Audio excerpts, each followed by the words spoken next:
할렐루야. 여러분, 가나안 복음 방송을 시청하시는 시청자 여러분, 오늘도 여러분과 함께 칼럼 속으로 들어가는 시간이 되겠습니다. 저는 주마다 절기를 하고 있습니다. 절기를 칼럼하고 있고, 오늘은요 나팔절을 하고 있습니다. 지난주에도 나팔절을 했죠. 이어서 나팔절을 하고 있습니다. 하나님께서 시내 산에 강림하실 때도 큰 나팔 소리가 울렸습니다. 이제 예수님께서 이 세상에 있는 교회, 즉 신부를 데리러 오실 때에 마지막 나팔로 세상을 진동시키신다고 합니다. 세상이 떠들썩한다고 합니다. 가수들이 올 때는 세상이 떠들썩하죠. 외국에서 올 때는 떠들썩하듯이 그렇게 떠들썩하고 진동을 울리고 세상 모든 사람들이 알 것이라고 말씀하고 있습니다. 구원받은 성도들에겐 큰 복이다. 구원받은 사람들은 큰 복이에요. 거듭난 사람들, 복음의 사람들, 빛의 사람들. 그러나 예수님을 실컷 전하고도 내가 너를 도무지 모른다 할 때가 온다고 그러죠. 그런 자들은 너무 슬프다 슬피 울며 이를 갈미 있으리라. 모두가 안다고 그랬어요. 세상이 진동한다고 그랬어요. 나팔 불 때에. 그래서 우리는 정신을 차려야 된다는 것이죠. 사랑하는 여러분, 요즘 들어 그날이 더욱 가까이 온 것을 피부로 느낍니다. 느끼게 합니다. 알게 합니다. 이 시대에 우리가 또 배급받는 시대가 왔습니다. 돈도 받고 이제 조금 있으면 양식도 떨어서 쌀도 받을 때가 오는 그런 배급받는 시대가 온다는 것을 우리는 알아야 됩니다. 그럴 때에 예수님이 오신다는 걸 이제 머지 않았어.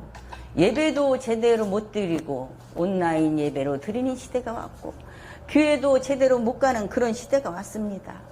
식량 문제도 이제 어려울 것이고 심각하고 각종 질병, 코로나 바이러스로 시작해서 각종 질병들이 또 이 세상에 오게 됩니다.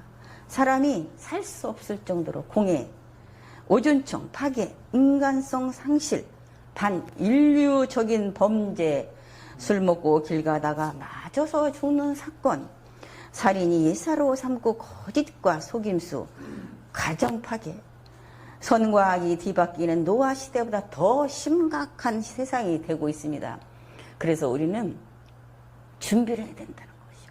신부로서 준비를 해야 된다는 것이요. 증표, 신부로서 증인이 되었나 증표를 받았나를 확인해야 된다는 것이죠. 전신 바짝 차려야 된다는 것이죠. 그냥 세월 없이 사는 것이 아니라 진정코 이제 하나님이 나팔 불 때가 얼마 남지 않았다는 걸 우리는 징조로서 피부로서 세상 흐름 돌아가는 것을 보고 느껴야 됩니다. 정신 바짝 차려야 됩니다. 어느 목사가 그랬습니다. 오늘날에 가짜 목사들이 너무 많아. 큰일 났어. 본인도 목사이면서 큰일 났어. 이제 구원을 받아야 되는데 천국 갈 사람들이 몇 명이나 될지 몰라. 예수 안 믿는 사람들이 그런 소리 하는 것이 아니라 예수 안 믿는 사람들은 그냥 땅속에 묻히면 그만이지만 예수 믿는 사람은 불안해하고 있어. 내가 과연 천국을 갈까 지옥을 갈까 불안해, 두려워. 그걸 오늘날에 목사님들이, 사역자들이, 예수 믿는 사람들이 오늘날에 그런 말들을 하고 있다는 것이죠. 그럴 때는 허투루 듣는 것이 아니라 귀로 듣고 흘려버리는 것이 아니라 이게 나를 두고 하는 얘기야. 정신 바짝 차려야 돼. 등과 기름을 준비했는지 확인해야 되고 정말 예수님의 신부로서 증표를 받았는지 확인하는 시대가 오늘 왔다라는 것이죠. 정신을 바짝 차려야지. 그렇지 않으면 그날에 나팔 부는 그날에 슬피 울면서 우는 그날이 온다라는 것이죠. 이를 갈며 우는 그날이 온다는 것이죠. 나는 주님을 아는데 주님은 나는 너를 도대체 모른다. 나는 신랑인데 신부로서 너를 인정할 수 없다라. 그런 날이 머지 않았다라는 것이죠. 그래서 우리는 정신 바짝 차려서 깨워서 기도하면서 거듭남, 변화됨. 정말 나는 구원받았는가? 확신을 가져야 된다는 것이죠. 종교인들도 세상 풍기에 밀려 설교 홍수 속에서 생명을 살리는 복음을 듣기 힘든 시대가 왔다라는 것이죠. 오늘날에 설교도 제대로 못하는 그런 시대가 왔다라는 것이죠. 그래서 오늘날에 유튜브라는 말을 저는 단위에서 처음 하는데요. 유튜브 시대가 왔어요. 이렇게 하나님의 복음을 전하지 않고는 견딜 수 없는 그런 시대가 왔습니다. 그러면 얼마나 하나님께서 나같이 부족한 일꾼을 심부름꾼을 사랑하셔서 이렇게 사용하시고 정말 구원자로서 복음을 전도자로서 전하는 그런 일꾼으로 세우시니 너무나 감사하고 감사하지요, 여러분. 그리스도인들은 하늘의 소망을 두고 살아야 됩니다. 그리스도의 형상이란, 하나님의 형상이란 구원받은 자를 얘기하고 있습니다. 아무나 다 그리스도인이 아니라 모르는 사람들은 우리가 하나님의 형상을 닮았어, 하나님의 얼굴을 닮았다고 하지만 그거는 구원받은 사람들 얘기하는 것입니다. 우리가 성경을 깊이 깨닫고 알아야 된다는 것이죠. 그날 나팔 소리 울리는 날 우리의 앞서간 형제 자매들이 무덤이 열리고 그리고 우리는 다시는 썩지 아니할 영광의 몸으로 변화받아서 순식간에 호련히 천사보다도 더 찬란하고 멋있고 하나님의 영광의 옷을 입고 의인들은 해와 같이 빛나리라. 마태복음 13장 40절에서 얘기하고 있어요. 소개하고 있어요. 저는 주마다 여러분과 함께 칼럼 여행, 칼럼 이야기, 칼럼 소개로 들어가고 있습니다, 여러분. 그러나 재타령하면서 주님 믿는다고 하는 예수를 믿으면서 하나님의 사람이라면서 재타령을 왜 그렇게 하는지 죄인은 천국에 못 간다는 것이죠. 이미 우리 주님께서 십자가에 못 박혀 돌아가심으로 죄를 담당하셨는데 우리는 죄인이요 하는 거는 예수님하고 나하고는 상관이 없다라는 것이죠. 죄인이 어떻게 천국에 갑니까? 예수님이 우리의 죄를 담당하셨기 때문에 요한복음 1장 29절에 보라 하나님의 어린 양을 보라. 세상 죄를 지고 가는 하나님의 어린 양을 보라. 죄인은 천국에 절대 못 갑니다. 이미 십자가에 돌아가심으로 우리의 죄는 사라졌다는 것이죠.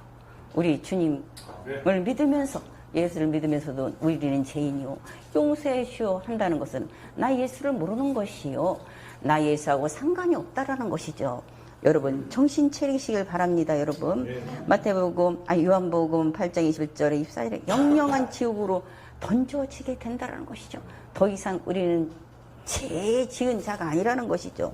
예수님의 죽으심을 상징하는 6월절, 고난을 받으시고 무덤에 묻히심을 상징하는 무교절, 그리고 초실절이 주님의 부활함으로 성취되었고 오순절은 성령 강림으로 성취되었습니다. 이제 마지막 남았습니다. 그러므로 나팔절은 반드시 순식간에 호련히 성취될 것입니다. 도덕같이 온다라는 것이죠. 지도새도 모르는 사이에. 그래서 우리는 정신 바짝 차려야 된다는 것이죠. 즐거운 소리를 아는 백성은 복이 있도다. 예수님의 노래해야 됩니다. 예수님을 노래하는 사람, 예수님의 찬양을 하는 사람들은 복이 있도다. 그들이 주님 얼굴의 빛 가운데서 행하리다. 시편에서는 이렇게 말하고 있죠. 89편 15절. 시편 기자는 노래합니다. 이제 나팔절의 또 다른 영적 의미는 예수 그리스도의 속죄 부활을 복음의 나팔로 외치는 삶을 의미할 수도 있습니다. 나팔은 이동뿐 아니라 경고, 안내를 의미하기도 하죠. 이제 나팔만 부르면 됩니다, 여러분. 왜냐하면 그리스도인들은 구원을 받고 죄인들에게 지옥에 대한 경고의 나팔을 불어야 하고 복음의 나팔을 불어야 할 것입니다. 시브리 9장 17절에 사람이 한 번 죽은 것은 정한 것이요 그러나 그에 반드시 심판이 있다고 했습니다. 오늘날 거듭난 그리스도인들의 모임에서 외치는 복음의 말씀은 곧 예수 그리스도의 나팔이 되는 것입니다. 그러므로 나팔절 이 예수님만 의지하며 또 재림 때만 성취되는 것이 아니고 부활하신 날부터 재림하시는 날까지 그날까지 복음의 나팔을 부는 시기입니다. 나팔절기가 된다라는 것이죠. 오늘 아침에 이 시간에도 복음의 나팔은 카톡이라는 방법으로 전 세계에 전파되고 있습니다. 그럼에도 불구하고 우리는 그분의 약속대로 의가 거주하는 하늘들과 새 땅을 기다리는 라고 했습니다. 베드로후서의 3장 13절에서 그렇게 얘기하고 있죠. 여러분, 주님을 만났습니다. 구원받았습니다. 그래서 주님을 준비했습니다. 맞을 신랑을 맞을 준비를 했습니다. 신부로 증표를 받았습니다. 주님 오실 날에 나팔 불 때에 주님 내 신랑이 오십시오 하면 됩니다. 이제 가나안 복음 방송은 오직 진리만을 부르짖는 일꾼 또 심부름꾼 도루디아였습니다. 감사드립니다.